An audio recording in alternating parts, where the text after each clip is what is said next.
Welcome, everybody. This is Jeremy Siskind, and I'm here with a friend today. This is my friend Maria Schafer, an incredible vocalist. Say hi, Maria. Hi, everyone. Hi, Jeremy. And we're here because yesterday, Maria came out with a beautiful album called Here For You, which I play piano on, and it was a total honor and thrill to play piano on the album. Let me show you how it looks on the Bandcamp page. You can see a little bit of the album art. While they're perusing this, do you want to say a little something about the album? Yeah, so I'm a singer and a composer, so most of the tunes on the album are my originals, and we have a big mixture of swing, some kind of Afro-Cuban world influences there. We have a beautiful ballad, and yeah, it is vocal based, so it's accessible and kind of more contemporary, modern vocal style. Yeah, you guys are really going to enjoy this. It all sounds familiar to those of you who love jazz, but with a lot of twists, a lot of different kind of rhythmic worlds that we get into, and really fun lyrics. And I love the way that you come up with different concepts for the songs. Like they're all kind of from your life, from the thoughts that you're having about modern life. Oh, you're barely in the shot here. There we go. So we thought that we could show you this beautiful title track. But before we do that, just if you want to get to this page that I'm looking at, it's mariaschafer.bandcamp.com, and I will put a link in the description. And there you can check out the album, you can purchase it. There's also vinyl available, right? Yes, For well. you vinyl lovers. So we thought we'd talk today about the title track, this beautiful ballad called Here For You. And I hope this is an acceptable thing to say. I think of this like it almost has like a Disney ballad feel to it. Like it just has that kind of classic ballad warmth. Yeah. It's jazzy, but not totally like 251 misty like jazz ballad. So let's do this. Let's play the first A section, and then I want to talk a little bit about how I'm approaching it on piano, and I want Maria to talk a little bit about how she wrote the song and how she envisions the accompaniment and anything else that you want to say about it. Does that sound good? Let's do it. So we'll skip the introduction. You're going to sing into this mic, however good or bad it sounds.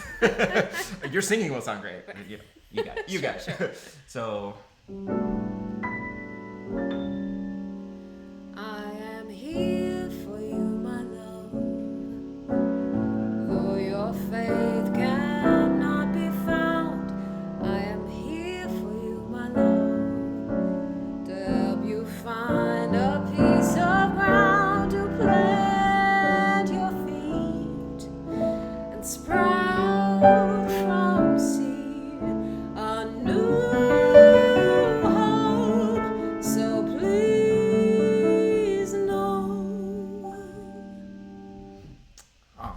I miss playing that song. So I want to show the music a little bit bigger. And Maria, do you just want to say a little bit about what the song is about and how you came to write it? Yeah. Okay. Earlier this year, I had a close friend who's going through big life change, a divorce, and kind of not really knowing who they are anymore. They had a big identity being tied to being a married person. And I was talking with them about that and trying to offer my friendship and wondering, like, how can I be useful in this moment? They didn't necessarily want to talk about the problem, but we're also kind of struggling with their emotions. And I hung out with them, and I came home feeling kind of useless, like deeply wanting to help this friend and be worthwhile and help them and be the one to fix it for them somehow. And all I could think about was, I don't know what to say. I don't know what to do, but I'm here. I'm offering support and friendship, and this came out of it. So I just sat down and I was like, let's play out my feelings, and here they are. And I love that. I think it's so hard to make a ballad like this like sweet without getting saccharine, right? You can't go overboard with the sweetness. And yes. I feel like you walk that fine line in terms of the songwriting.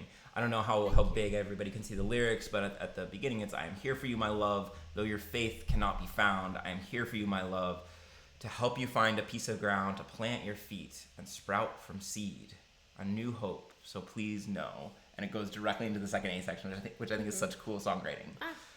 So in terms of my approach here, I find, and here we'll get a little bigger so you can see my hands. Like one thing that I do differently from a like pure jazz ballad to a more poppy ballad is that I'm a little heavier on the quarter notes. So like if I'm playing a jazz ballad, I'll try to stay really light because I'm simulating like the brushes on the drum set where they're just going shh, shh. So I might.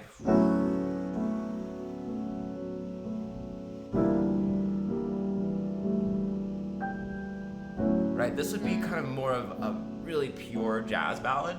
Yeah. As it gets more poppy, then, think about if you were going to play a Beatles ballad like Let It Be. It's like...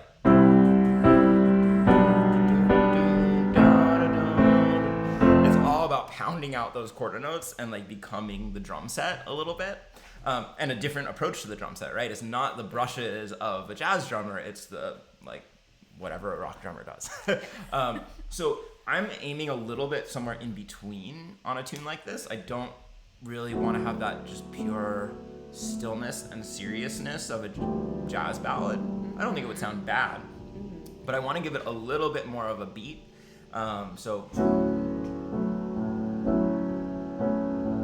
Right, notice I'm not pounding like I would if I were playing Piano Man. Gentle. Definitely gentle touch.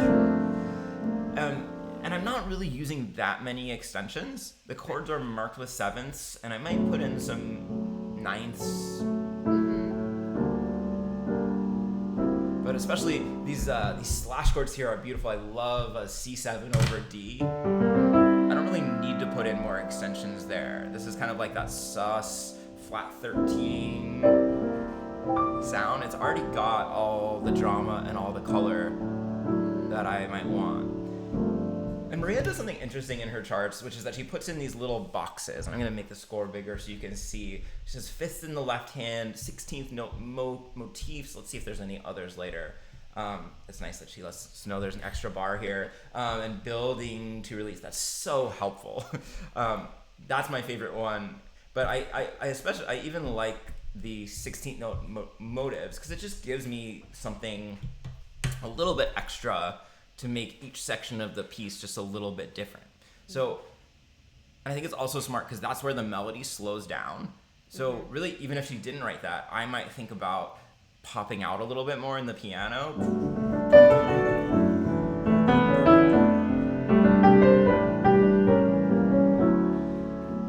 But I don't know that I would have felt like I had the permission to go into 16th notes. I might have done more like 8th notes. Yeah. Except that it says 16th note motifs there.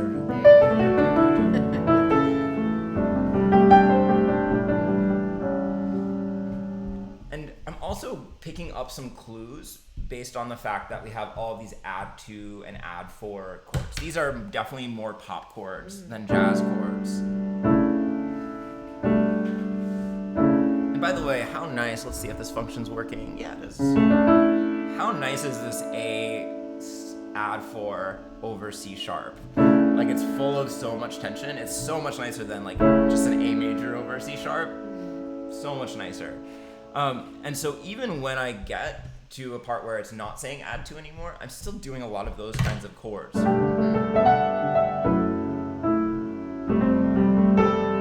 Like that's an F add 2. It's not really an F major 7. Yeah.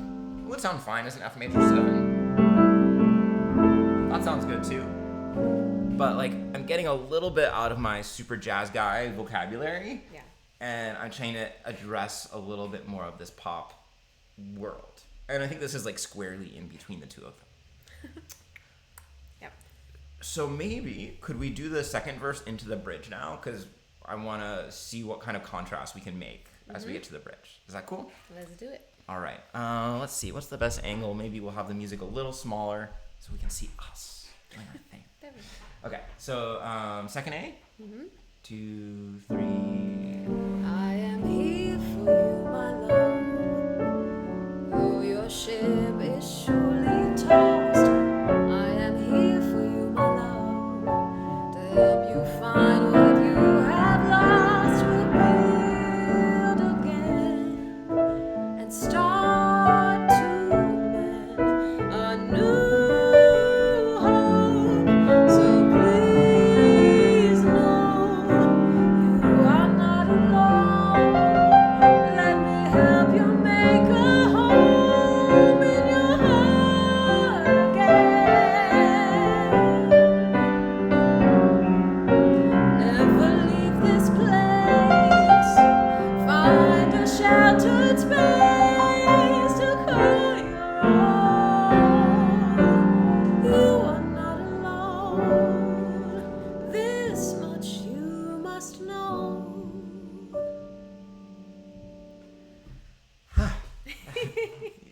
beautiful. I love that.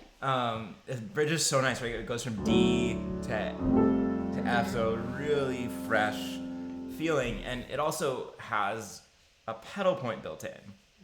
And this is, I love it. And so by a pedal point, just so for everybody look at the music, we start with F staying in the bass for 2 measures, and then for a long time we have C staying in the bass, even as the chords change above it. And so that really builds the tension. And that's something that I often like to do on a bridge, even if it's not written. So for me, this is so easy because it's all already written in here. From your perspective, like, what is the contrast? Obviously, there's a harmonic contrast in the bridge. Is there a contrast? Are you thinking lyrically, phrasing-wise? Yes. So in the first part, in the A sections, there's also this 16th note rhythm going on, but the melody in the bridge finally starts getting into the staff. So it's, for me, it's a different timbre. It's a different part of the instrument that I can really kind of sing out more, and it's a little more earnest, lyrically speaking. And then we have this nice build in the harmonic part. It's a little freer in the chordal rhythm, but yeah, for me the pedal point was a nice contrast to give something like a big release. Like, what are we building up to lyrically? You are not alone. That important part. Right. Yeah, I was just talking with my songwriting class about how bridges can be different lyrically, and like one thing that you could do is you can go from describing to what we would call like the indicative sense of the verb, like telling somebody to do something, and so never leave this place, right? Like you're telling them instead of describing something, and it kind of goes so well with the harmony because there's a certain directness to the way this interacts with the harmony. Yeah. Pianistically, that time, I don't remember what I do on the album. That time, I'm definitely going much more into the bass range, trying to make it much fuller. And for me, this really invites an echo because there's this just perfect space, right? You are not alone. I really want to follow that up with an echo. And then the other thing that's really interesting here to me here is that as I was playing this, I was like hearing the release happening there, because that's where that pedal point finally ends. And so I was ready to get quiet there. And so again, that's why it's so helpful for you to direct it and say, no, we're moving all the way to that E minor. And I don't know if you guys noticed, but as I get to that E minor, what does release mean? Of course, it means we stop getting louder, but it also means, to me, like a rhythmic freedom all of a sudden. So I'm really covering every eighth note.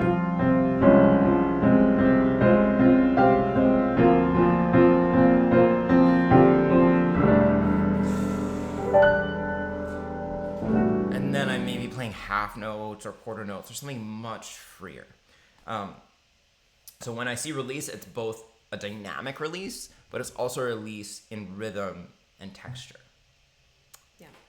All right, so I think this is a good place to wrap it up. Now you're probably on the edge of your seat because you don't know what happens in the last A section, but there's good news. You can go and you can check out this album. Do you want to just remind people what the name is, or they can find it?